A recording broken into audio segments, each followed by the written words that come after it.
Halo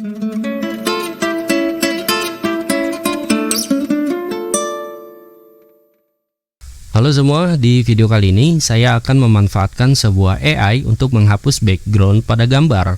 Dan di sini saya sudah memiliki contoh gambar yang akan saya hilangkan backgroundnya ya. Oke, nah untuk menghapus backgroundnya silahkan kalian itu masuk ke website erase.bg/upload.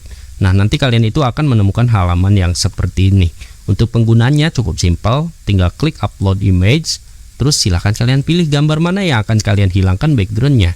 Dan sudah seperti itu aja, kita tinggal tunggu hasilnya. Nah bisa kalian lihat ini itu cepet ya. Jadi hasilnya seperti ini. Kalian lihat pinggiran-pinggiran rambutnya itu terhapus secara ya lumayan mulus gitu ya. Oke, dan tentu saja kalian bisa mengakses website ini itu melalui smartphone gitu ya. Dan tentu saja ini gratis, nggak bayar. Nah untuk ngedownloadnya ya tinggal klik download original size saja di sini. Terus ya udah selesai, kita tinggal buka. Nah kira-kira ini adalah hasilnya.